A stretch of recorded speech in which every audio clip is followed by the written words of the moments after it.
Your City Commission study session tonight. I'll just ask that you please silence or turn off your cell phones during the meeting, and remind everybody that every day our meetings are televised on Channel 2 at 6 p.m. and midnight, and also available on YouTube. I'd like to go ahead and begin with item 1 tonight with the Leavenworth Unified School District USD 453 quarterly update. Okay, Dr. Kellen Adams, the superintendent, here to give a report. Dr. Adams. Mr. Kramer, good evening. Good evening. I met all of you, but my name is Kellen. So great to see all of you tonight. I've just got a couple of updates for you, and then I thought I could stand for any questions if you have any. So clearly the weather is much better than it was back in January. I believe that was the second week, but I just wanted to extend my extreme appreciation to all of your crews and everybody that was involved with making sure that we were ready to come back to school. I realize that is no small undertaking with the number of streets that we have in this town, and it would not have been possible for us to return to school as quickly as we could. So my sincere appreciation to everybody that was involved with that endeavor. Second is just a quick reminder, if you haven't seen, we are going to start a monthly coffee series, and actually the first one is tomorrow morning, so very timely. So our staff has dubbed that Coffee with Kellen. Those will be hosted to start out with at the board office, and then we may move to other locations in town that are willing and able to host. So the first one is tomorrow morning at 7 a.m. Very informal, but a chance to have dialogue with myself as well as other members of our Board of Education and certainly central office staff. The third really is just an update on where we are with probably our biggest challenge, which will kind of dovetail to my fourth topic tonight. So we are in round numbers about 600 staff total, approximately 300 certified. And when I say certified, that's everything from a teacher to a principal to a school psychologist. The other 300 are classified staff, and there's a number of classifications, everything from custodial to food service to what we call support staff. And we are currently down about 67, so we are operating at about 90% staff. So that continues to play out each day with a number of different challenges with overloaded classrooms, people taking on probably more students than we would like to see, having to make some tough decisions as far as what we do, and certainly having an impact in classrooms. And that really leads into my fourth topic, which is probably, I'm going to say, the topic du jour of the week and maybe even the month or the semester, which is the exploration of a 4-day week. So you have likely heard some buzz around that.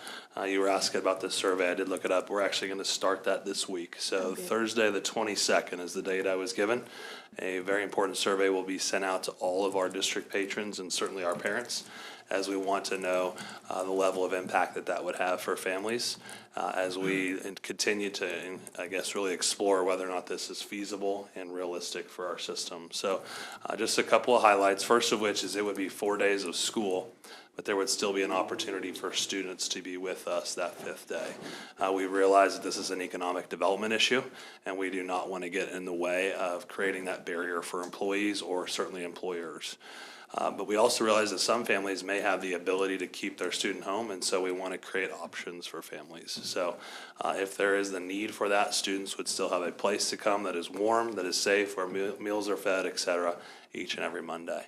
But really what this is it's a recruitment and I would argue a retention component for us because what we are seeing and hearing is more and more of our workforce is interested in the value of time. And so how do we give back that time? And that comes in the way of allowing that additional day that is not with students necessarily, but rather is for teacher readiness, preparation, grading, and so forth. So I realize that's probably the topic you've been hearing the most about, so would certainly like to stand for any questions and or anything that I can answer for you tonight. Question. Oh, good. On that 5th day, would the teacher still be required to be present for school? So some of those they would, yep. We have dubbed those as teacher readiness days. Right now they're going to have one per month that would be entirely off. And believe it or not, that's actually what we average, Jermaine, is about one. Well, yesterday was a really good example of it, in fact. On average, we've got about one per month right now, which a day is off. We would move all those to Mondays, which work really well with the federal holiday schedule that we try to honor. The other 2 or 3 would be dubbed as teacher readiness days, but they would not have direct student contact. So our classified staff would take on the responsibility for the student contact piece. Okay. Good question. Yep. Yep, thank you. So on the 4-day education part, Yep. that those 4 days, would those be longer days then? Yep, To good encompass question. more Yep. education? So in the state of Kansas, we are bound by a certain number of hours that we have to get in. Right now, our calendar goes pretty much the middle of August through the end of May. By shortening those days, we would have to add minutes to our day. And I believe it is a grand total of 20 is what we've calculated that to be. Okay. Good question. Can I give you some feedback on the Absolutely. coffee? Yes. So your coffee's at 7 a.m. 7 a.m. I am running around the house trying to feed breakfast. I'm trying to get the kids dressed. I would love to get your coffee, but with school starting at 7:45 and not having, my spouse there to help, I can't make it. Okay. And I feel like a lot of other parents are probably in the same situation. Mornings are crazy. Sure. How about like a snacks with Kellen or happy hour with Kellen for the parents that just can't get it together in the mornings or don't have help, or Absolutely. just doesn't have that family that can get out the door quite on time. Yep. Or maybe mix it up because mornings are just really hard. Absolutely. I think for most parents. So time of day may be Time a of day, barrier for maybe- some of our folks. Yeah, I just, with drop off and school starting at the middle school at 7:45. Right. I would get there right where you guys were finished. Okay. So it just wouldn't work, but Absolutely. maybe mix it up a little bit. Okay. I will certainly circulate that with our team and see what other options are available. Awesome, thank you. Thank you for that feedback. Is the 4-day week with the extended hours on those days, is that gonna fit within the current contract and the future contract? You're talking, I assume, the teacher's contract, correct? Yep. So part of that would require them to modify on the NEA side that piece. And so right now, those conversations are underway. Good question. Thank you.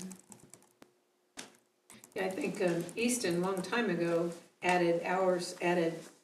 they still had 5 days, but they had to add more time because of all of the school closings, because once a road goes out there, they don't have school, so. Yeah. They added that, and that changed the way the teachers, what they did with their contract too, so. But it worked really well, I mean, it worked fine, because then because we do use a lot more days out in Easton than they do here in town. What's the feedback from the teachers and the, Sure, good question. So we did survey our staff, I think it was now 2 weeks ago. I would say by and large, a majority of our staff that weighed in were certainly in favor of it. that's good. We do have some educators that expressed that they did not care for that. So it was not wholesale and complete, but I would say that a majority of our educators did express that they would like to see this shift. Okay, thank you. And this is including Lawson as well? Yes, correct. Yep. And just a note on Lawson, in case you did not get that memo, we now have the entire district under one calendar. That change was made, I believe, 2 months ago. And so I know for years that we've had 2 separate calendars. We are now on one district calendar for all attendance centers. That's good. Did you ever get data on that? I mean, because if it worked, I mean, it makes sense to have the shorter time so that as they go into kindergarten, they're ready. They don't forget over summer. Did you ever get data on? Sure, I would say some mixed data. Mixed, okay. Yep. Part of that was Lawson's new instructional center went live, I think 3 years ago, or now 4, right? At the same time of the pandemic. Oh, sure. Right. yeah. And then the other thing is we don't have state assessments at the kindergarten level or pre-K level. We have what's called kindergarten readiness and some other things. So I would say yes to your question, but not really succinct, or I would argue reliable data. Sure. Awesome. All right, and then my final piece is just a quick announcement for our postseason. Believe it or not, it is already the end of the winter sports season. So just want to say good luck to our girls and boys wrestlers. They head to Park City this weekend. And believe it or not, the final games of basketball season are this week. So before too long, you'll see baseball bats, softball bats swinging, and all of our spring sports starting to hit the outside. Wow. Did you bring the winning fever with you? I sure did, absolutely, yes, yep. So, You don't have lacrosse. What's that? You don't have lacrosse. We currently do not have lacrosse at Leavenworth High School, nope. I've never played it, no. They might have pickleball teams soon, though. Yeah, that's true. Nice for you to play. Thank you very much for coming. Thank you all for your time, Thank you, appreciate Dr. you, Adams. have a good night. Take care. All right, next up here, we got the rental property coordination update. Mayor and Commissioner, I'd like to introduce Lawrence Chip Levine, who's our rental property coordinator. Good Mayor evening. Martin, it's a pleasure. Commissioners, great to see everybody. Get the slides up here. Sarah was graciously enough to show me how to put it into full screen mode here. So this is our fourth study session. Our last one was back January 17th in 2023. The position was created in 2020, but the ordinance actually goes back to 2009. One of the distinctions between our program and other programs in the area is we are a registration program. We are not a licensing program. So there's a little bit lighter touch with that. We'll talk about it later in the briefing. A lot of other jurisdictions have a more rigorous licensing program. I think ours hits exactly what we need to do, gets us the essential information that we need to know who is doing business in town. Our authority to have this position comes from the state legislature, authorizes municipalities to maintain a minimum standard. And the commission back in 2020 adopted the International Property Maintenance Code to be the standard that we use here in Leavenworth. There is also a statute prohibits periodic inspections, so when somebody calls me for assistance, and I like to think it's for assistance, it's not always for a complaint, I do have them fill out a form and they give me permission to come onto their property when it's necessary to do the inspection to see whether or not the minimum standards that we've established are being met. We also have the Landlord and Tenant Act in the state of Kansas that establishes standards for both landlords and tenants. So just a quick review, the program was established back in 2009. My position has been around for 4 years from 2020. And again, we provide assistance to our residents where it relates to rental property. I like to tell everybody, we're not here to provide legal advice. The city does not provide legal assistance. It's specifically within the code. We do let folks know too, the law in Kansas, you can't withhold rent. In Missouri, if you're having a problem with your property, you can withhold rent. Kansas, and I make sure every one of our tenants knows in writing, you can get evicted if you don't pay the rent. So, we're trying to help inform and educate folks about rental property as well. I like the way our ordinance is set, a very minimal fee. It's been $20 for the last 15 years to register the property. We do have the ability to impose a minimum $150 a day fine when there are violations. And I talk about it a little bit later on. In the last 4 years, we've had over 1,200 cases. I've only had to go to court 4 times. So we're having, I think, some impact with what we're doing with the position here. Question? Absolutely. Is that $20 every year, or is that just $20 one time and that's it? I got another one that compares us to other jurisdictions, but as long as it's deeded under the same name. Now, I do have some corporations from out of state. They Sure. change LLC names from time to time. When you change your name, you have to re-register. But otherwise, once you've registered one time for $20, any transactions you do after that is a no-cost update. Okay. Thank you. My pleasure. A little bit of background about rental property in Leavenworth. We have the second highest percentage of rental properties in the state of Kansas. Manhattan, Kansas is actually a little bit higher than we are. But more than 50% of the residences in Leavenworth are rental properties. Now, on the slide, it talks a little bit the difference between a residence and a property. So, for example, we have the Woodland Village, which is a single property, but there's 198 residences there, so that's why the number is a little bit different. When I took on the position 4 years ago, only about 42% of the properties in Leavenworth were actually registered. We had a lot of properties, didn't know who owned them, didn't know how to get a hold of folks. That rate right now is over 90%. Unregistered holds steady at about 10%. You get some flux each year, so that's a lot of what I do now is keep up with it as properties change and transition. We have property owners from 45 of the 50 states in the United States, District of Columbia, the Army in Europe and the Pacific, and we actually have a landlord who lives in England. We currently have over 1,300 registered landlords. Now that's down about 100 from last year, We've seen some consolidation. Some of our smaller landlords have sold off properties, and in many cases, it's some of the larger property managers or companies. We actually have those corporations from out of state that own property that are coming back in and buying these properties. We talked about the code, the international code standards. It's a great document. So in those 4 times I've had to go to court, I actually have a document that I can discuss with the prosecutor. The judge is able to see it. It's very clear, I think, in most cases, what those minimum standards are that we've established. And this just talks about the different areas that the code addresses. It's very rare that we come up with something that's not already addressed in either one of our existing codes or the other family of codes that are used by folks in the inspections division and engineering division.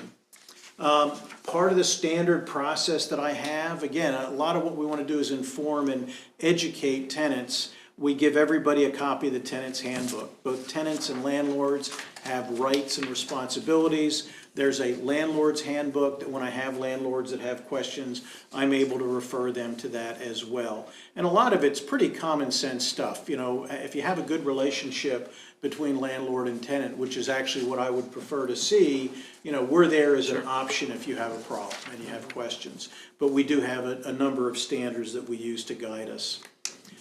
I think it's the timeless wisdom that says many hands make light work, and it really is a network that I work with here. This is an example of all the different organizations on a fairly regular basis that I'm working with. And I think they're familiar to just about everybody in the room. It has been very helpful. You know, I get referrals. The VA will call me up if they have a veteran who has an issue that they're not able to solve.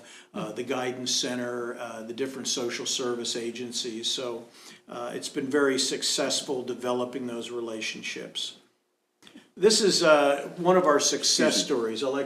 Yes. Yeah, on the previous slide, you've got a series of network, relationships and such. I'm just wondering, do you have a relationship with Michael's Military Housing?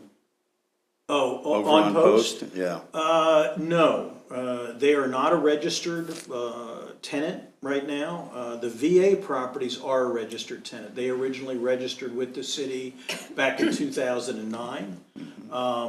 And we've worked with them for quite some time. I do work with the housing office on Fort Leavenworth, especially if a military family has an issue with a rental in town, but we do not specifically work with Michael's on Post. Okay, thanks. So this is, one of our success stories. I know some of you have heard this before, but this is part of that network of folks we work with. So someone from the Council on Aging, Meals on Wheels, was delivering meals to a tenant who lived upstairs at this apartment complex in town. And, said, hey, these stairs are really pretty ragged. That railing was shaking back and forth. Now, again, I can't go onto a property without an invite from a lawful occupant. Explain that to Council on Aging, and they spoke with their client. That client then contacted the city, went out, did the inspection. The stairs absolutely did not meet the code standard. The out-of-state owner received a letter from me. They were cited for a violation, and they went, had it fixed. It was one of our local businesses that went in and put in those beautiful new stairs you see. So, that's just an example of how this works. And again, at this point, I've developed relationships with a number of folks. They're not hesitant to give me a call, whether it's a property manager, the member of the sheriff's department who serves evictions. He and I confer from time to time. So, it is a big network, and it pays off in things like this where we're actually fixing problems. And I like to think over time, raising the quality of the stocks of rental housing in Leavenworth. Just review some of the accomplishments. A big one has been with the rental registration program. In the 4 years before I took on the program, we were bringing in about $785 a year in rental registration revenue. That's tripled. We bring in over $2,600 a year now. In the last 4 years that I've been here, over $25,000, whether it's in reimbursement for administrative costs on the programs, the housing programs we helped to run during COVID and rental reimbursement. So I think that's been a very positive result of having a person in the position. Success rate in municipal court is 100%. Fortunately, it's only been those 4 cases that we've had to take to court. We reach out and we have conversations, like I said, whether it's through the Leavenworth Times. I've gone out to done community outreach at the meals that the churches run to make sure folks are aware of the program and what we do. I'm almost a victim of my own success. I get phone calls on a regular basis from across the county, from across the state. I've actually had phone calls from other states. I had somebody from Kentucky call me up and ask if I could help them. And if it's a question I can answer, obviously I try to help whoever I can help, but my jurisdiction is specifically limited to the city limits of Leavenworth. Now, one of the big things we want to highlight, it's kind of a sign of the times right now, a big advantage of the program has been preventing fraud.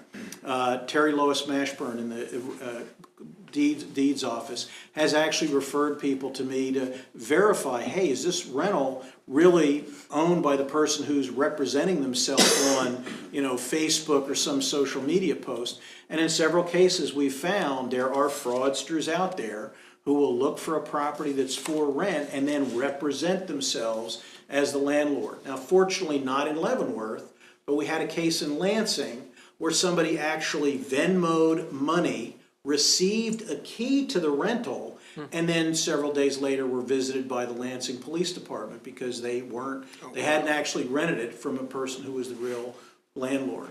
So in cases like that, I'm able to tell somebody, no, that is not the legitimate landlord, but if you're interested, I can tell you who you need to call in order to be able to rent that property.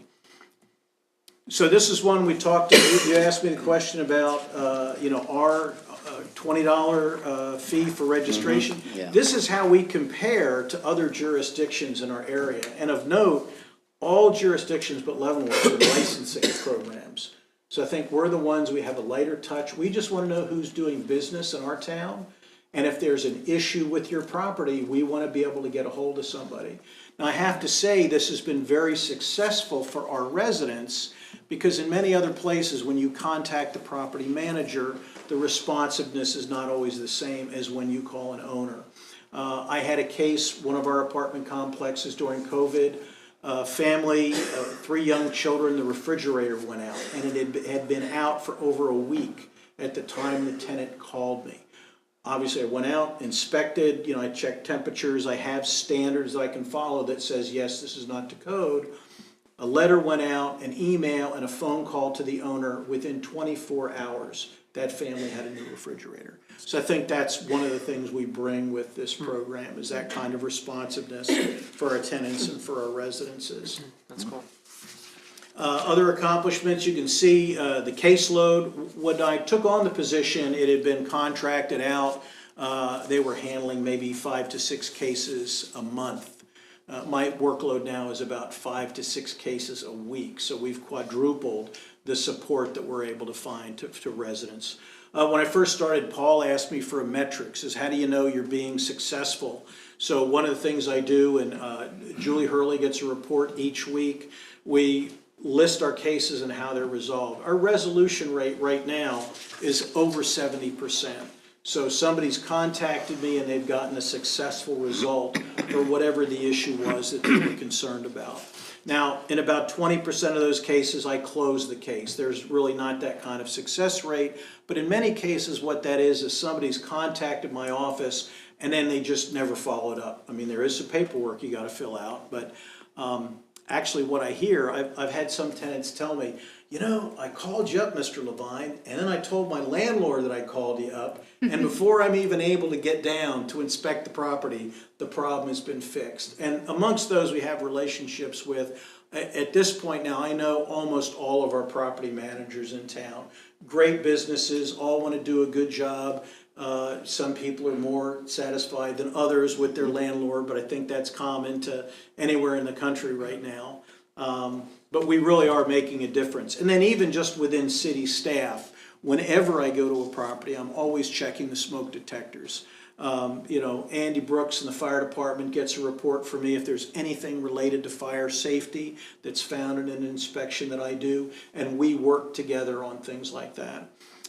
Working with the inspections division, Hal Burdett's folks upstairs. If I run into something where I'm not the technical expert on, I have a question about a furnace or something technical, one of Hal's folks comes out, and in many cases, I've talked to the commission about this before, we'll find a case where a property owner has circumvented the permit system and done work on their own. And unfortunately, in many cases, they haven't done it correctly. A big one would be carbon monoxide risk when you do your own HVAC work. And in many cases, when I issue a citation, if there is work like that that needs to be done, we will specify that the repairs must be done by a contractor who is licensed by Hal Burdett's folks upstairs. So that way we know if you're hiring a plumber, this is somebody who's actually got certificates and training as a plumber or as a mechanical contractor or as an electrician. These are just an example. Now this is, a week or two old, so the numbers are already, I think it's up to 1220 now. But this just gives you an idea. I've tracked this over time since I started. During COVID, in our first couple of years, maintenance accounted for about 40% of my cases because about 20% of them were those rental assistance programs that we supported during COVID, but we're now at the point about 60% of what I do is that maintenance cases.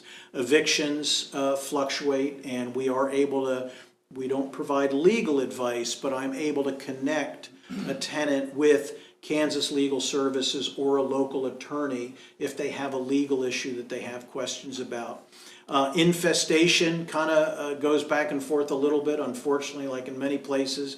Bed bugs have been a problem in town, and whenever I get a call about that, we're very rigorous to make sure that that gets corrected.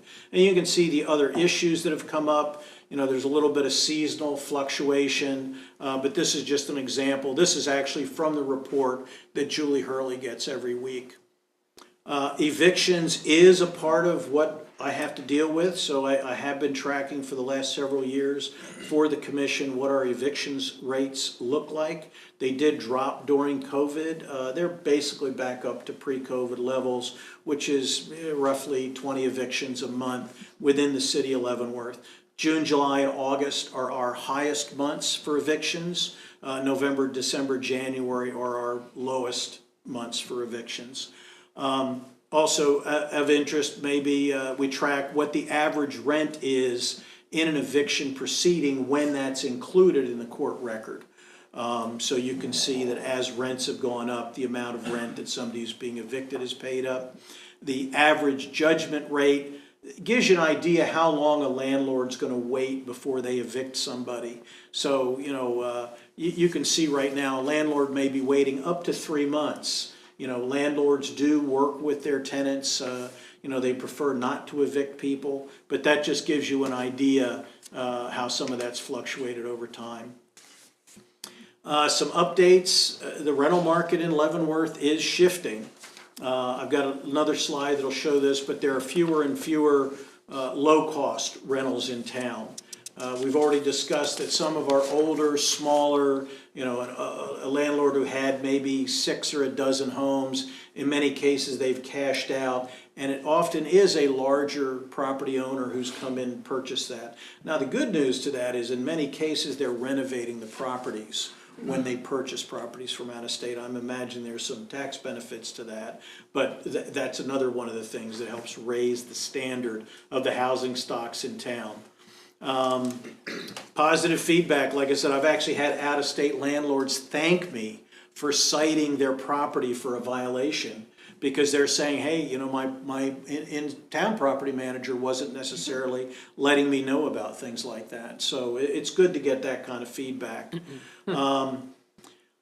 It is an issue. Rental properties on federal land are not subject to the Kansas Corporation Commission. So one of the things I've had to deal with specific, I don't like to talk about specific landlords, but our property on the VA, I have veterans who are not able to get level billing. So you think about it, if you're low income, you want that reliable bill every month.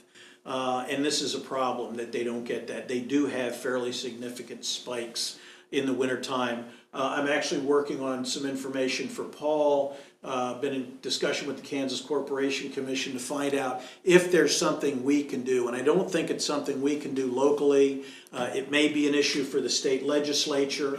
I've also advised the VA, the extended use agreement for those properties is renewed every 5 years. And I've suggested that maybe they want to include this in their next update to the lease agreement. So we talked about those average rents. That first graph on the left, that's actually from the first study session back in 2020. At that time, the average rent in Leavenworth was about $810. You look at the wheel, you can see properties under $1,000 a month accounted for 92% of the properties in Leavenworth. The next slide, you can see rents went up a little bit, number of low-cost housing went down a little bit. It became more pronounced as we come through COVID. So you see it going up to 890, you see it down to 77%. The year after that, we're almost up to, and that's 2022, we're almost up to $1,000 average monthly rent with 47% of the properties under $1,000. This is about where we are today. Now, this is off a commercial website, so I can't necessarily vouch for the specifics of the data, but it does track with what we're seeing. They're no longer even tracking properties in the $500 to $700 range. Now, I will tell you, there are still a few properties in town at that range, but they're very few and far between. And you can see now we're at the point, we're almost at that 50-50 break point, where almost everything in Leavenworth is now over $1,000 a month in rent. This just gives you an idea how we track against national averages and against rents in the region. And I think the good news story here is you see that rents in Leavenworth are below both the national average and the regional averages. So the way ahead, and this has been somewhat consistent over the last few years as we've met and talked, we continue to enforce the code to provide safe sanitary housing for tenants. And again, we're providing a minimum standard. Somebody calls me up and they're upset that, something hasn't been repainted. It's like, that's something you need to talk to your landlord about. That's not something the city can help you with. I think we've really demonstrated and seen, and I develop relationships with not only many of our property managers, but in some cases, many of our owners during COVID. They are a vital local business. They provide us tax revenue, and they are providing that inventory of housing stock that we need. So part of what I do, I was charted when I took the position, and I actually went back and looked at the discussion from the commission when the ordinance was created. I am not to be an advocate for any particular party in the process. I am an honest broker. So whether I get a call from a landlord, whether I get a call from a tenant, whether I get a call from the neighbor of a rental property who's just frustrated about something on the property, we provide assistance to everybody across the spectrum in town. I continue to maintain the rental registration database. And again, you've seen that success rate's gone up. It's at the point now where, when the code folks have a question, they're trying to get a hold of an owner. They don't necessarily want to take someone to court, but the letter that they send to the tenant is not always passed on to the landlord. In many cases, I'm able to help our code folks get in contact with an actual owner or the property manager to resolve whatever the issue was that code was going to address. Continuing the teamwork and continuing the relationships. What are your questions?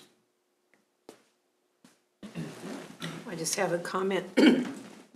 Excuse me, Mayor. No. You're good. All right. Those stairs there, I remember, I've used the stairs before, and when I was working for a home care agency, and there was actually a person who was handicapped lived up those stairs.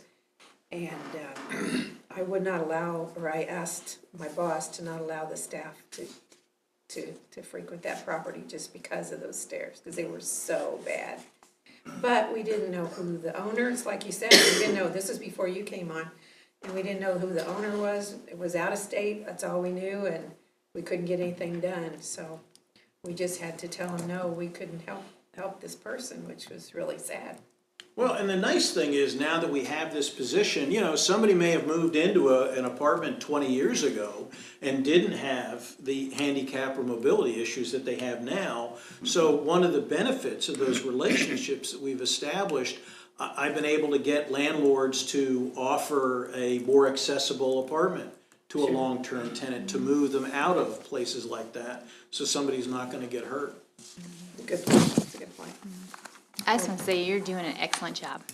Excellent. And from someone who comes from a property management family, you've built relationships with all the property managers. I don't know how many times I've referred your number out, so keep doing great work because it's made a difference, so thank you. Thank you.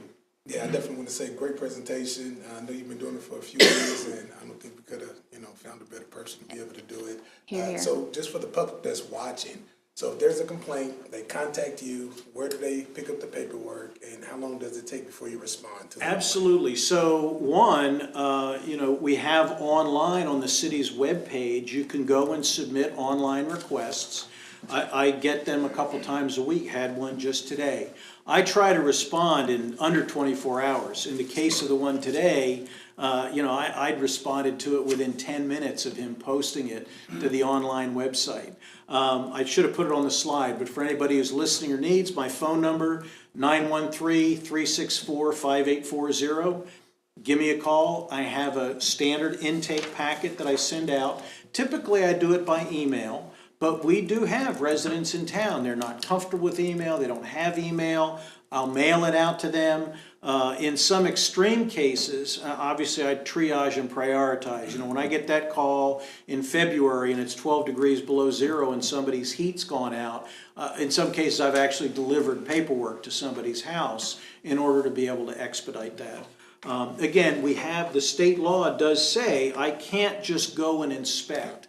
And since, though it's rare, a potential outcome of a case that I open is going to court, I want to make sure that all my ducks are in a row, so to speak. So I do ask, whether it's a tenant, whether it's a landlord or a neighbor, document for me what the issue is and how you're asking me to help, and they sign it and date it, and I have that as a part of the file. They can get a hold of me by email. Several of the commissioners, as you know, you have referred folks to me. I've got cards. If any of you need my cards, just let me know. I mean, they're available upstairs on the second floor in community development. I have them down at Planners 2 at the office there, and happy to hand out that you can give them out. But yeah, I try to be very responsive. I think that's one of the reasons I get calls from Baser and Lansing and Tongi, and do they have somebody like you in Lansing? I'm like, I can only speak to Leavenworth, so. Well, that's it, yeah. And then the second question I have, when a landlord complains about a tenant, what's the complaint usually about? Well, like I said, everything that comes from the office is not necessarily a complaint. It's a question, it's a concern, they don't know how to do something. Landlords often have questions about, maybe a community development thing. I had one landlord came in, purchased a new property in town, wanted to see if he could make it available for his tenants to go down and use the gym at the community center. Wow, that's good. So I become that clearinghouse within the city staff, hey, here's who you need to talk to. I have somebody call me up, hey, the sidewalks, or, I have a problem with the sidewalks where I am. Who do I talk to about that? I can get them upstairs to the folks in Public Works. And in some cases, I almost wish people would call me a little bit sooner. That was one of the calls I got today. A veteran's been evicted, and he's already been evicted, but he thought that he had an agreement with his landlord. Had he contacted me before the judge had ruled, I can either get him in touch with Kansas Legal Services for the specific legal advice that I can't provide, or with a local attorney. We have several attorneys in town who deal in landlord-tenant law. Unfortunately, in his case, the judge has already ruled. I basically let him know, you need to get your stuff packed up and moved out, because within a few days, somebody from the sheriff's department is going to come and they're going to change the locks. That was another one of the calls I got. Woman had been evicted. She thought she had 30 days to get her property, which she did, but she called me on the 30th day. At that point, I can ask the landlord if he's willing, and I actually called the property owner out of state. because I was asked by another member of the community to assist this woman. And I asked the owner out of state, they conferred, and as was their right, they made the decision not to allow the person back in. They said we gave her ample time. But I do try to inform and educate. So a big one that comes up is about security deposits. A landlord is supposed to give a security deposit back. The tenant can request in writing an itemized list of what's being deducted from the security deposit. And what the state law says is that's only supposed to be for items that are beyond fair wear and tear. Now, when it's not beyond fair wear and tear, again, I can't give legal advice, but I do let them know you can file a claim in small claims court. You can challenge, if you're saying, hey, like with a rental car, when I moved in, there were holes in the wall, and now the landlord is charging me for the holes that are in the wall. Part of the education process as well is when you move in, do that 5-day inventory, and I've offered to go down. The city's inspection service is free. Other municipalities, they'll charge a tenant or a landlord for the inspections that they do. And I've told folks, if you just moved in and you want somebody to look at your apartment and see if things are up to code, well, obviously it's based on the workload that I have, and I do prioritize. You may fall lower in the list if there's something more urgent going on, but I'm happy to go into somebody's rental and let them know what does or does not meet the code standard. I appreciate you. Yeah, thank you for all the details. Yeah. It's great. I can't imagine when you're showing the tie you have to everybody in the network. I can't imagine the disarray that would be there if you weren't taking care of that. And again, calls from other communities across the county and state asking that they have somebody like me. So it's really a credit to the commission that we not only have the ordinance, but we have the resourcing for the ordinance. So Right on. I thank you. Don't let them steal you. Any other questions? I think we're good. No, Thank you so much. Chip. Appreciate it. Good Thank job. you. Right. Next item we have tonight is the skate park expansion discussion. Hey, Steve Grant and Brian Bailey from the Parks and Recreation Department. Good evening. Good evening, thanks, Paul. Good evening, Mayor, Commissioners. Good to be here with you tonight. The topic for discussion this evening is to talk about the potential, review potential expansion of the existing Cody James Clark Skate Park located out at the Sports Field Complex at 20th and Ottawa. A little bit of background, the existing skate park was installed in 2009. That's a photo of it there shortly right after. It was nice and clean then. Yeah, it was nice and clean. You see the perimeter fence wasn't even in quite yet. The perimeter fence is no longer there. It didn't last very long, just from kids jumping and such. So that's since been removed. The original pad is 70 feet wide by 100 feet long. Of course, the equipment is a surface mount modular type of equipment. You don't see a lot of that anymore. It's more the concrete bowls. And in fact, I reached out to the company that we got this from. They were called Spawn Ranch. They are out of California.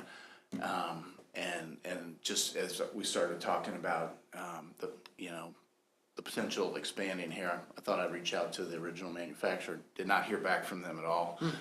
So I went onto their website, and they're big, and they've got, but you won't find any surface mount modular equipment like this anymore. It's all bowls and pump tracks and concrete, kind of like what you see at a lot of the skate parks out there now.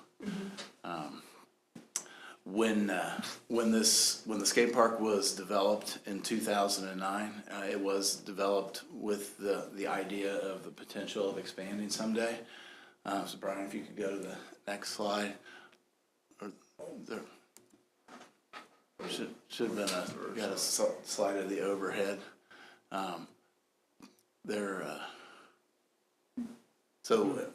To the east end of the pad, it's graded out to an additional 40 foot in length and 70 foot wide.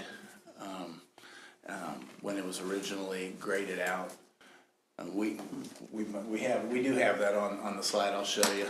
But so that's kind of the low hanging fruit on this, what's already been done where we can expand without moving a lot of dirt. So with that, I reached out to some colleagues of mine to see what kind of, who I might be able to get in contact with skate park company wise. And they led me towards a company called New Line Skate Parks. They recently did the new skate park down in Lenexa, down there off of 87. Oh, yeah, that's what was going through my head when you were talking about this. Yeah. They got quite the. Yeah, park so down they there. did that one, and I contacted them, and they said they would be more than willing to give me some ideas of what it might take to expand into this area. The gentleman's name was Everett Tetz. Again, they were very, very helpful. They had done, even though they're based out of Canada, they have offices in California as well as in Florida.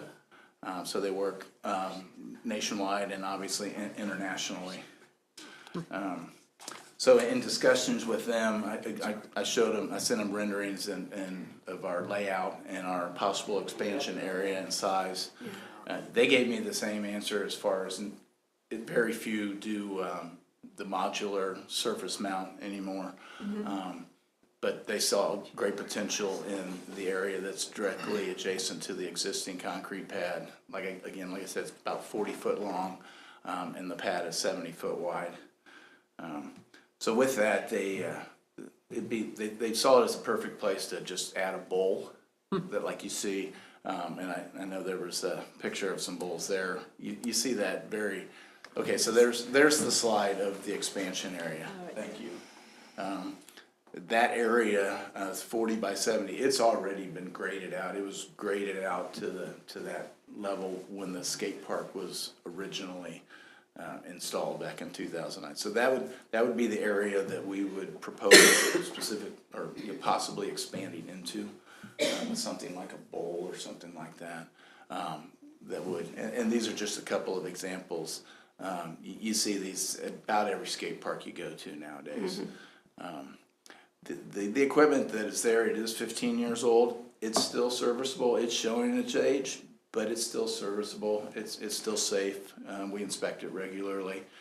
It is showing wear, but as far as an expansion right now, it would just really be adding to what is there. Maybe adding a bowl or something on that eastern section. So as I mentioned, I reached out to the New Line Skate Park and to kind of get an idea of what the possibilities were, and having worked in this area and in Lenexa specifically, they were kind of able to give me a pretty good project estimate of what they thought construction wise and design wise. So just to kind of go through the numbers here a little bit, they. I'll read you exactly what he wrote. He said, in regards to cost and considerations for a project of this nature, legacy data from the region indicates an average per square foot construction cost falling in the range of $60 to $75 per square foot. And then design and engineering would fall within the range of 8 to 12%.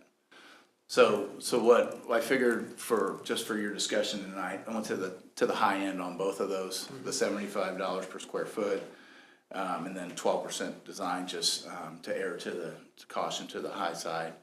The design coming to $25,200, and the that amount for construction for $210,000 for a total project cost of $235,200. Now, this is obviously very, very rough. This is just for your discussion purposes tonight.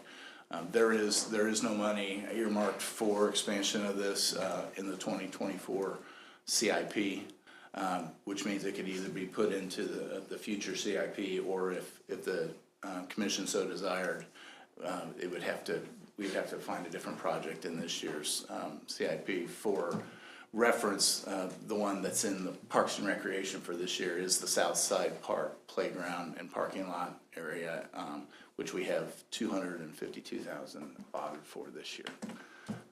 With that, that's really all I know about it. The area, it's, they're both exciting projects. This, I know we had some kids here last year addressed the commission when we were talking about renaming it and stuff. So with that, I'll open it up for discussion. Thank you. Yeah, thanks amongst for you all. Sure. the initial. Appreciate it. I'm glad New Line was on it and two out of the other took a back seat, but Yeah, I was surprised I didn't even hear back from them, but who knows? any questions, anybody? Well, and you got to see the one in Monexus, you got to see what their quality is and all of that. I think our discussion before was what to do with Southside. And do, we want to think about putting this ahead of Southside or not. And I think we talked about maybe doing that, didn't we? I don't remember now. What was gonna bring it back to a discussion, and I think, yeah, Yeah. that's what we're today, yeah. Thinking about that. Yeah. Yeah. Do you have any idea how much Southside Park is used? What's the population down there? You know, are there a bunch of kids? I know most of what's at Southside Park, I've been there. It's pretty old. Pretty bad, yeah. Yeah. It is. It has some, the topography challenges with that park with the slope and everything. I do not have any data on how often it's used. We have a ball field there that we utilize for practice for our youth baseball and softball programs. But yeah, there isn't a unitary playground system there. It's individual standing. Yeah. That's what is there. Recently, we did the big playground at Stubby Park, which isn't too far away. Maybe a bicycle ride away from there, but I don't know for sure how often those are used. How old is the equipment at Southside? I know that there is a slide there that was installed since I've been here because another one got hit by a tree that fell right on it. Okay. Before that, I'm not. It's well over 20 years old. Yeah. The rest of it was there when I started here in 2002. Okay. So. It's all still very serviceable and usable, but yes, it's old. And so, like I said, I know it's a lot of great things that's been happening around the skate park expansion with the change of the name, Havens Park as well, the trails being added. Like I said, I'm definitely in favor of it. You know, it's a lot of attention, a lot of great things that's happening around that area, and I think this would be a great addition to it as well, too. Yeah, I'm thinking the same thing, and maybe put off the other park until next year, if possible, or following year, however this falls in our. Yeah, we just discussed that at the CIP time to see when there was some space in the budget for that, for Southside, if the commission elected to do that. I think it sounds very interesting, and I would be for it. I know, I live over by there, so I know the kids are there all the time. They use it all the time, and that's, to me, important. Where are the kids going, And it's the only one in town. We've got lots of other parks with equipment and stuff and ball fields, but this is the only one in town, so I'd be. Yeah, just moving stuff around. I'm not necessarily opposed to that. I do like everything that's been going on over there at the park and the expansion of trails and everything like that too. So that's real cool. Just out of curiosity for Stubby Park again, without the buildings, but just the play area alone. Do you remember what that ran? I think over 200. We're right about 375,000. Is that right? Okay. Okay. And that included, sidewalk and stuff like that. Sure. That's around the playground itself. Good makeover. Yeah. Okay. And I think that's the most used park now. Yeah. It's Stubby packed. Park, It's yeah. packed with Now it'd everybody. probably be 450 or 500. So. Yeah, you're right. And recall, it has two different units. One designed for the older kids, 5 to 12. Yeah. And a Yes. whole nother composite unit designed for the smaller kids also, which we only have that at a couple of parks. And they're both good sized units there as well. So our goal in that one was to make it a destination type playground park, like Cody has been for years. And it's taken a lot of pressure off of Cody and spread it out. Sure, So sure. that's helped out. A lot of I've heard activity that going on. Yeah. Yeah. Shelter looks good too. No, and I think, also just, Ned, I don't know if you got any comments or not, but it just would also kind of show, hey, the squeaky wheel kind of gets the grease, People speak up, like, hey, what about this? And it's like, well. Especially when our kids speak up. What's that? Yeah. For sure. So, yeah. Would this bowl have a drain in the bottom? It doesn't need that, does it? Yeah, it would. Yeah, I don't wanna put lifeguards out there, so No, we'll leave. the one looked like it had a little hole in was- the middle of it, so, yeah. That was a little Just private so- joke. Yes, for sure. I can see him skateboarding. So what do you guys think? Okay with the Yeah, consensus I'm- on? I know Move nothing about, forward. I know nothing about skating, or that looks like a swimming pool to me, so. But. That's if- why you need the drain. Yeah, I mean, if the youth like it and it's obviously giving them, they're attending, they're going, I think it's great. Yeah, it gives the kids a place to go, a thing to, something to do. Right. You know, that isn't, out there doing things that they shouldn't be doing. So, If I would paint it pretty colors, but I guess that's Yeah. not. Yeah, we've had a request for that. Oh, too. you have, oh, okay. Yeah, and it gets its share of painting, as I'm sure you'll all see. Yeah. That's clean up That's there. right, yeah. That was, yeah. That's why we need to have the Rare kids, footage. need the kids help design it, then they're less likely to paint over it. Yeah. That's great though. Great investment for our youth. Yeah. I I'm say good move too. forward. You guys are, yeah? Yeah, Yeah, appreciate look it. at it during budget time. I think we have our marching orders. Thank you. Thank you. Thank you. Thank very you. much. Appreciate it.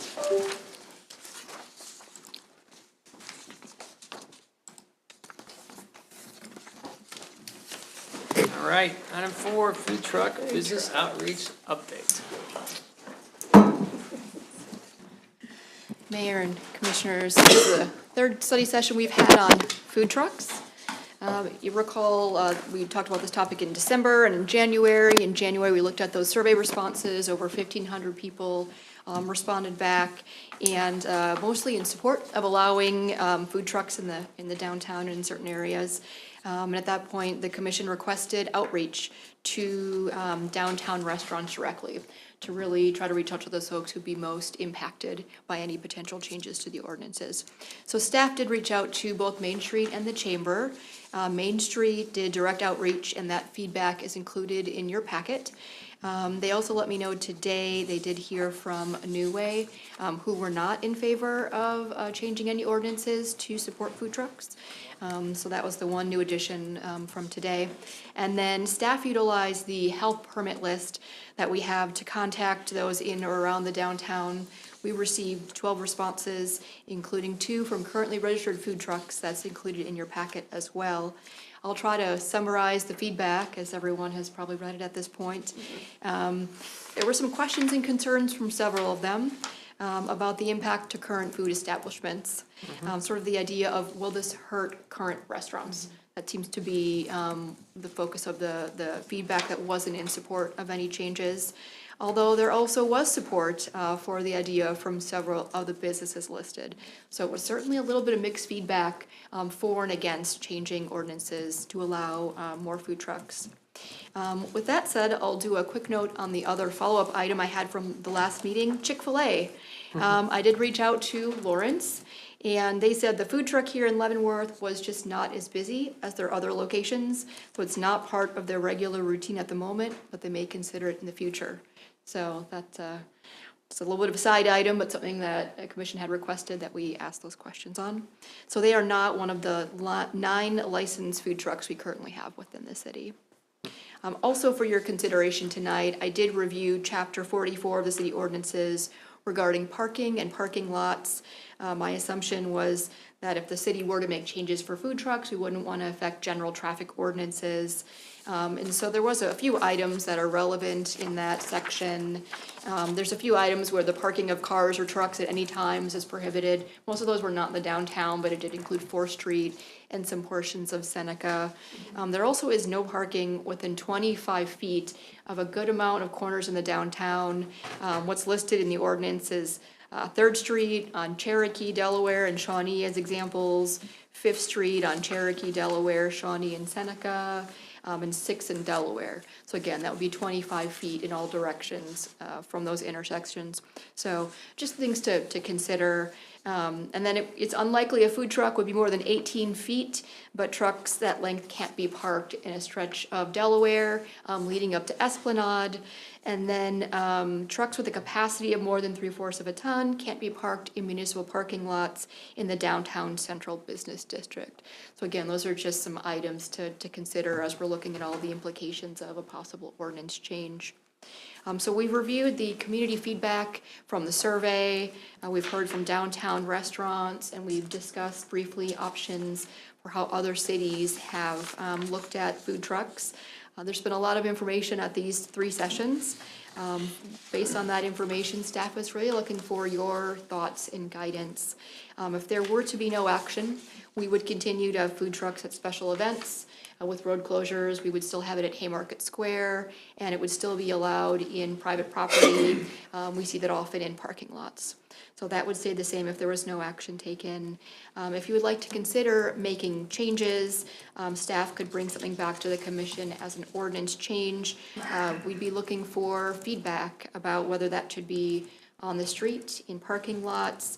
Are there limitations on days of the week, on timeframes, maybe particular locations? And it's really been focused on the downtown since that's where this most recent request originated. And that's kind of the approach is really, something that could drive more activity downtown with some of the reasons that we were looking at this right now. You recall in the current ordinance that there are some restrictions on food trucks on private property. As an example, they can't be parked within 100 feet of a restaurant during their business hours. You can't block sidewalks and driveways, even with your line of people. So those could be items for you to consider. So with that, I'm available to listen to your feedback and answer any questions you might have. Thank you. Thank you for all the details. I'll open it up to I think comments, thoughts. if we do anything at all, it needs to be start small. Yep. I'm in I favor don't of think, that. there's a lot of things in here, and I can see where the discomfort with some of these restaurants can fall, and I can see where it could be a problem with some of our traffic and with some of our streets being narrower.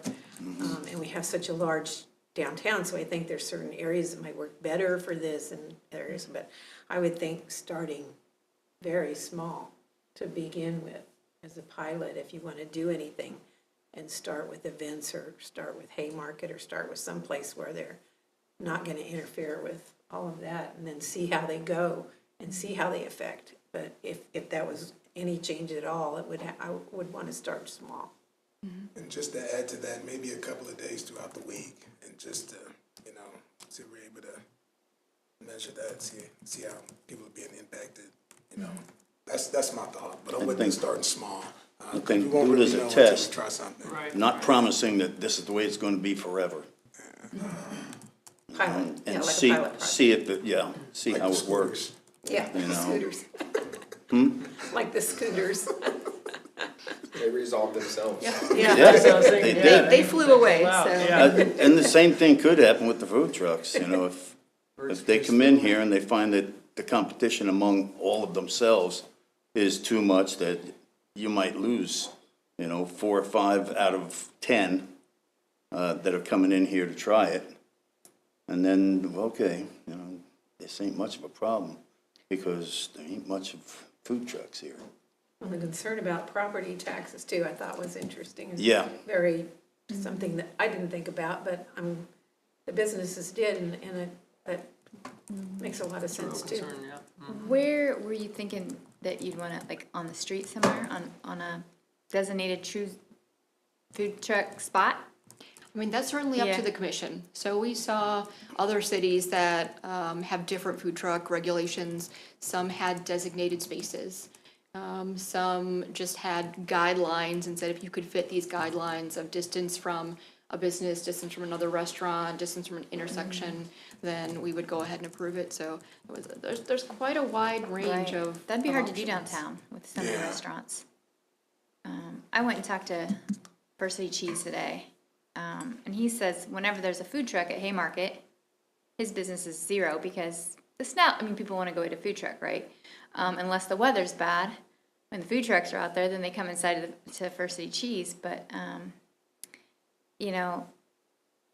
I get his point, but, it's hard. It's kind of hard to make everybody happy downtown and I want Oh, to, and I yeah. want to, right? But I would be open to a pilot program, but I think we need to come up with some designated spots that they would go and how to register, or is it first come, first serve? What does that look like? And I Personally- definitely love, Go ahead. I was just gonna say that the pilot for a season, whatever it is, obviously, people are not gonna frequent food trucks as much during the fall Winter. and winter months and Yeah. stuff like that. And if I'm a hardware store, I don't want another hardware store coming in. If I'm a restaurant, I don't want another restaurant coming in. I mean, yeah, it gets it competitive and everything like that too. But also, like you said, Benny, from the community feedback, also a lot of folks wanted it too. And I think my thought is it's just got to be a good balance and kind of figure that out. Folks probably didn't like the fact that Chick-fil-A was showing up, because it, what it does. But I would definitely be open, and I know you guys are looking for a direction on it. So what would that look like? I mean, is it a few days, like you said, Jermaine? Is it? I think I would love to know if you reached out to a couple of the other cities that you pointed out. I think one was down in Emporia, and one was Salina. Hutch? Was it Salina? Is this Lina? I did reach out to, I looked at several other cities. I can grab that. I just looked at their regulations on it. I can pull that from the last session. I think I looked at 5 cities. And Salina was the one that had, I think it was like 5 designated Yeah, that's one I locations liked. in their downtown. The assumption would be they've probably been vetted. Maybe they're quieter parking, they were parking lots, so that's how they did that. Parking lots. That's what I was thinking. Versus on the street? You know, look at parking lots, and we have a good number of parking lots. 1 truck per lot, no more than that, so that they don't take up a whole bunch of people's, I'll make one comment on parking lots versus on-street parking. The difference is a parking lot would be for some type of event. Yeah. It's not associated with a business, and I don't wanna bring Wilcott up, because there's more other people that want to, but that's not the goal of them. Their goal is to supplement or to capitalize on their current business. Sure. Having one in another parking lot, not near their business, would not achieve the goal, that they were going for. Parking lot, if you picked one, say you picked the one over by Pullman, that doesn't Benefit Wilcott. benefit an individual business. Sure. It wouldn't create that tie between a business, and maybe we don't do that, but I think those are 2 different things. that might be something that keeps other businesses happy. You know, look at, you put this right in front of Wilcott, I can't get any business down here at a Leavenworth. The Leavenworth Brewery that's down on They could have one Cherokee. too. Yeah, they could have one across the street, but neither one of those is necessarily cutting out the other guy. So would we like to try a program that does establish a tie between business, or are we Yeah. looking for more of a carve out in an area of the downtown for somebody to have 4 food trucks for a small food truck festival? Those are 2 completely different. I would like the first option, yeah. Yeah, You know, yeah. if you did try to go for a tie, then look at the businesses and say, hey, you wanted one of these guys, right? Now you're gonna sponsor them. Well, right, it puts the onus a You're little gonna, bit, it keeps it on the connected, business, yeah. Mhm. You're gonna communicate with them. You're gonna take a look at them every once in a while, see if they're doing what they're supposed to be doing and not doing what they're not supposed to be doing. That kind of. Well, how does it work when the barbecue place comes over to Fairfield Inn? I mean, Fairfield kind of keeps track of that. I know Yeah. the bank kind of kept track of Chick-fil-A down there. Yeah, that's the sort of That's thing their I'm talking parking about. You lot. have them, That's their parking lot, so that makes sense. yeah. And you got stats kind of on what the other cities did. I would love to know, and I don't know what the relationship is we have with some of these other folks, but I'd love to know, okay, so if you could do it again, what would you have done a little bit differently? You put this in place, but, what'd you learn from that? I know that's extra work and it takes longer to do, but if you could find, maybe that could help to build out a potential pilot program and, whittle it out, I don't know. I'm just right now opposed to having them on the street. That's the main thing. I'm opposed to having them on the street. But isn't that what Wilcott wants, right there on the street? Right at their business Yeah. is what their request was. Now, they have a parking lot across the street. I remember visiting my son out in San Francisco and in Golden Gate Park. Every Saturday and Sunday, they had a food truck party at the end of the thing. And it drew a lot of people into the park on the weekend. Plus, they were there when other restaurants were closed, I mean, it was just a really it was a great draw for that, but they didn't, I mean, that was Saturday and Sunday, so a lot of businesses are not as, Right. One thing that I heard here, from not open downtown on Saturday owners and is Sunday. anytime you have a food truck and people get out of their cars, they're more apt to visit other stores while they're walking around. Yeah. So, that's kind of a pro, but they're small businesses that don't serve food. They just want them, eating their nachos and walking in their store. And that's fair too. I think we've seen in other cities, just as a general thought, food trucks can be an item that drives interest, that drives activity. People downtown. So, I mean, I think we see that in the community feedback, so we know that's a portion of the discussion. There's also, it's a sort of a broader discussion. And there's gonna be certain areas of the city are gonna be more conducive for trucks than others, so just, it's not a slam on anybody or any, with any regulation, but it is what it is, so. And are we looking at certain times for the pilot program that we're trying to? Times of day that I the think truck's the there. consensus of starting small will guide, and we will Okay. put together a sample with that small in mind. Yeah. And see if you wanted to expand it, but I Okay. don't think so. I I did think, see- I think I do wanna make sure that I get clarity on the parking lot versus on-street discussion. With certain stipulations, would an on-street parking be an option, or do we really wanna stick to the parking lots? It's irrelevant to us, but I think that does set up two Yeah. different types of programs. Well, if it was closed, I mean, like if Wilcox that side street was closed, like when they had their German Fest. And that's taken care of with the special event. Yeah. So We already Okay. have a process for that. This would just Okay. be a Friday night.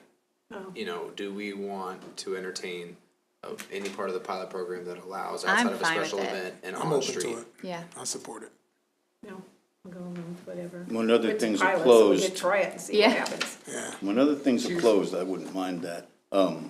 Thank you, Commissioner Bowder, you reminded me, when you said something about only 2 or 3 days, or, a certain number of days, the weekends are really, I think, when you want to have the trucks in. Maybe on Sundays, because other places are Maybe other closed. businesses would open on Sundays if the trucks were there. Well, that might be, but a lot of the restaurants don't open on Sunday. Yeah, And I'm sorry, just make sure I'm clear, you guys are thinking, you're I'm in cool favor. with doing like On the Monday. street, pilot program. On the street, starting off okay. small. Right. Well, the thing is, if something does present a problem on an evening, we're gonna be able to talk about it really Correct. the next meeting. So, I mean, technically, we could change things pretty quick if it started going awry or something like that. Would you be cool with? I was just like that. thinking when Wilcott came, he Yeah. was saying his business model is he doesn't have food. And that's why he wants to bring in a food truck as, like you said, Friday, Saturday night, park right beside it, because it makes sense, right? They go outside, come back in. So that's on the street parking. Yeah, that's what you're Yeah. saying, yeah. And that's a little bit more of an anomaly, Right. well, But, another thing about restaurants is a lot of them are closed on Monday. But Yeah. most of our businesses downtown are Right. open on Monday. And I So would tell you that the that might be Asian, a good time to have food trucks That's in a when good- restaurants are that's a I closed. would tell you, it's very hard to find an Asian lunch in this city on Tuesdays. Tuesday, I know, They all close on Tuesday. Tuesday. But when Stacy, when she had an event, she wanted to bring in a food truck, it would be right on the street, the Candle Yeah, so Queen. that was the Candle Queen. They brought one on a Friday evening. Yeah. Usually not a restaurant on this area of town. Right, but it so was they wanted to do it right there, yeah. On the street, On Fifth Street. yeah. Yeah, see, at that point, that's a bit of a wider street. Very little parking is going on there. Not too many people park in front of City Well, the Hall. parking lot is behind it, but is that And- their parking lot or ours? The city parking lot? City. We own the city parking lot, and they have a small area right behind their building The that public connects to the parking. alley. Yeah, between now and the next study session, is there enough time to put a rough draft together or something? Yeah, okay, cool. And that's the goal, if we can bring something back to the commission, I'm hearing, starting small, maybe a pilot program, potentially, days when it's quieter, maybe preferred, although there's also sort of a perceptiveness to if Friday and Saturday are when people would want it, but we have to kind of consider I that. think they would. Yeah, I think it would. We'll just put an idea together and Yeah. we can haggle over it at the time. Cool. Now, if you write this up as an ordinance, can you write, I mean, how do you write up an ordinance that says, we're gonna take a look at this Yeah. in the ordinance? Pilot program. I won't go too far down the road, but the No, answer is, we wouldn't go that far yet. there is a section of the ordinance that's in there right now that prohibits, obviously, all of this from city streets and parking lots, although it does allow the city manager to allow food trucks. So the reason kind of we're going through this whole process is because there was no guidance whatsoever attached to that. So, whenever there's something that seems that subjective without that guidance, that's when we're gonna bring it to the commission for exactly this feedback to make sure that we are getting the policy direction from you, and then we're carrying out the details. So I'd say there is a method in the ordinance that exists to create something. Okay, Right, thank you. thank you guys, appreciate it. Appreciate the Thank you. input from the restaurants, and some of them Yeah. had some really, really good questions, and we need to address those as well. Thank you. Well, that Thank you, concludes Penny. our meeting tonight. I want to go around the horn and see, you got any comments, Mr. Kramer? Nothing tonight, thank you. I do have something, 1 second, yeah. I found this out just like the day before yesterday.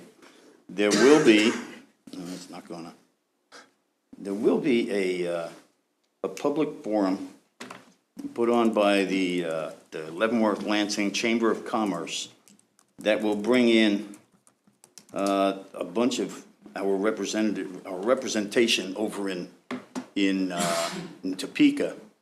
And it'll give them each an opportunity to say, here's what's going on over there.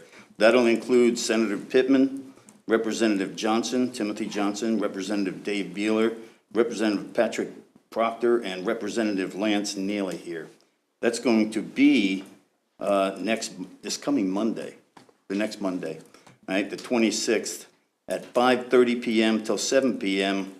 at the library. Right, it's sponsored by the Leavenworth Lansing Chamber of Commerce, and gives an opportunity for everybody to go in there, and it won't, I'm pretty sure it won't be just, they present stuff.